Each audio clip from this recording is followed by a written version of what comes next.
A little while ago, Andrew, Pam, and I were discussing the upcoming preaching passages, and I urged that we pick some passages from the letter to the Romans. And indeed, according to the current schedule, there will be a good 7 sermons on Romans this summer. However, what I failed to fully appreciate is that I would be starting our little series on this letter with a dense passage from right in the middle. Serves me right.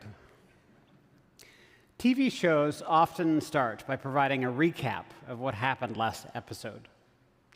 Similarly, to understand our passage today, we need to review the beginning of the letter before we try to understand what Paul is trying to say here. Romans is Paul's letter to the church in Rome, which is the capital and the center of the Roman Empire. Unlike many of Paul's letters, this letter is sent to a church that he has not founded or even visited. Rather, Paul is writing in about 56 AD when he has completed his work in Asia Minor and is hoping to visit Rome en route to Spain. The letter is therefore meant as an introduction to Paul's goals and thoughts to a new audience, a way of saying, here's what I believe and who I'm about. Who is Paul about? According to the very first verse of the letter, Jesus. However, in most of Paul's letters, he introduces himself as an apostle of Jesus. In this letter, he chooses to describe himself as a slave of Christ Jesus. Why? In the Roman Empire, wealthy households could have hundreds or even thousands of enslaved servants. Since Rome was the capital, senators and other elites had to maintain homes there. Thus, our estimates suggest that about a third of Rome's population were enslaved.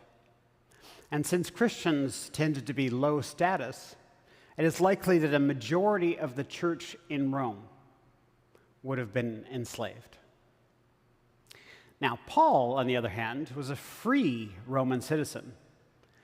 Given that many of his audience was not, is he saying he's a slave just to be relatable? For the first 5 chapters of this letter, Paul doesn't explain his choice of words at all. And you could be forgiven for thinking he's being rather condescending, if not outright dishonest. In our chapter, though, chapter 6, references to slavery recur, and we can start to see why Paul is speaking in those terms. Paul's goal in this chapter is to illuminate the difference that Christ makes in the lives of his audience.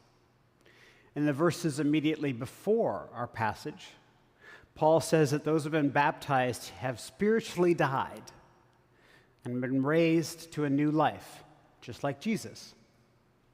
Put another way, the death and resurrection of Jesus is here an analogy for what has happened for these new Christians. Paul then switches to another analogy, slavery. Look at the second last verse of our text. Now that you have been freed from sin and enslaved to God. He's suggesting that the believers have moved from one household to another. Formerly, they served a master called sin. Now, they serve God. This may seem like cold comfort. It almost sounds like Paul is saying, congratulations, you're still enslaved, but you have a nicer boss. However, the brutal reality is that many of his hearers had no real chance of leaving slavery or even of choosing their real-world master. Their life was therefore not a happy one. And yet Paul is suggesting that they can still have choices of who they serve daily, God or sin. Now, sin, like slavery, is also a tough word. Often, certain groups have been condemned as the paradigmatic sinners. In Jesus' day, Samaritans and tax collectors were the worst. In our day, we see increasing ostracism of immigrants and trans folks. The targets change, but the strategy is the same: scapegoat and witch hunt. I therefore appreciate how the First Nations version uses the phrase broken ways to translate sin and help us consider the term again. Let me read you an excerpt from the middle of our passage that uses this language. I am giving thanks to the Great Spirit, for even though you once followed your bad hearts and broken ways, you turned from that path, and now from the heart you follow the sacred ways that you have been taught. You have been set free from your broken ways to walk a path of doing what is right. In this translation, sin is compared to a well-formed trail that has been worn by many feet and made easy to follow and hard to leave. To visualize this, imagine you are on a narrow trail in a dense forest. You can go forwards or backwards. That's it. If you try to leave the path, you will be lost. Paul then says that his audience has been set free from broken ways, not by your own power, not by leaving the path and trying to make a new one, but thanks to a free gift from the Creator. Jesus has walked ahead of us to cut a new trail, to make a shortcut from the old broken ways to these new sacred ways. Via this shortcut, we are able to leave the broken ways and follow the sacred ways where good fruit grows. However, this freedom also means that we could later abandon this new path and return to the easier ways we know well. Paul seems worried that the Romans might make this choice, and he warns them that they know where that old road ends: in death. Now, these metaphors of slavery and forest trails may seem far removed from modern-day Toronto. Here, slavery is outlawed, and we live in a place where there are lots of roads to choose from. These facts help support the way that we imagine our lives as an endless buffet of options where we can arrange our lives as we see fit. Our ideal for everyone, but especially ourselves, is to be able to freely choose our studies, our job, our home, our partner, and our way of life. This is a good ideal, but many people live without a surfeit of choices. And even we are perhaps not as free as we think. I recently attended a free Toronto Jazz Festival concerts. I heard the Trash Pandas, which was great. But the concert and the festival as a whole was sponsored by Ontario Lottery and Gaming, which fills government coffers by increasing the number of Ontarians who gamble away their paychecks. Similarly, during the World Cup, I can watch games for free in Toronto pubs and public squares. But the ads give money to FIFA, which has had dozens of officials convicted for corruption, and which overlooked Qatar's use of slave labor to build the 2022 World Cup.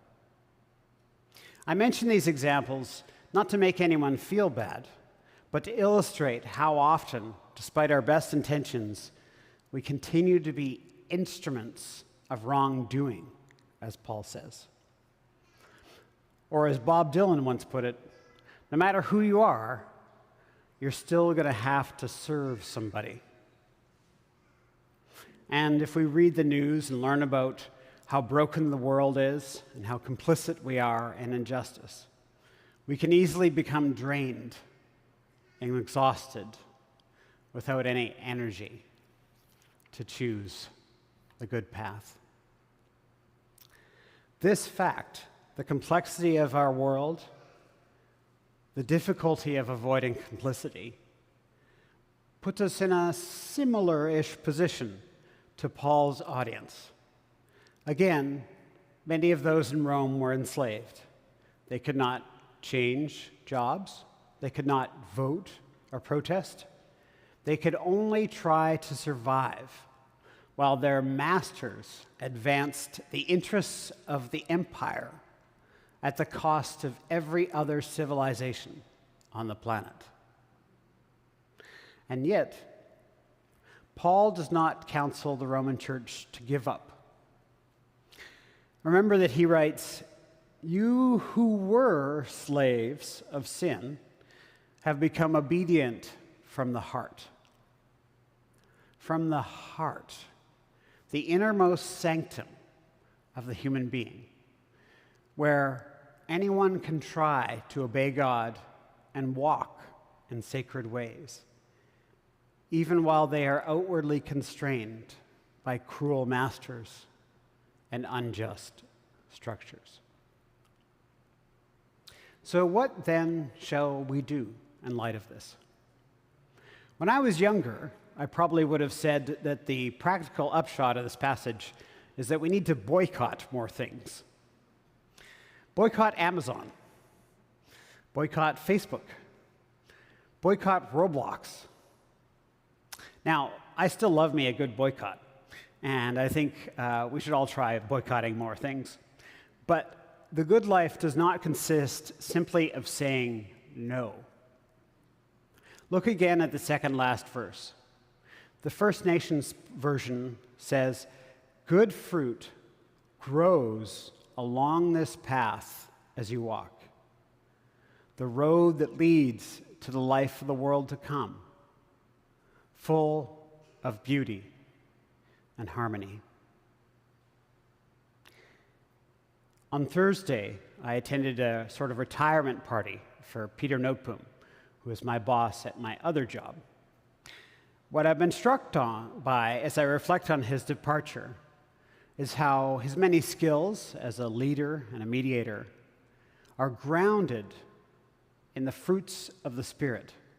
Fruits like peace, patience, kindness, generosity, gentleness, and above all, love. When Paul gives this list in his letter to the Galatians, he continues by saying there's no law against these fruits. Anyone can practice them. Anyone, therefore, can walk the sacred way and pick these good fruits. So, regardless of our circumstances, regardless of our inability to change the world as a whole, let us walk, take, and eat, and thereby live into God's sacred ways. Amen.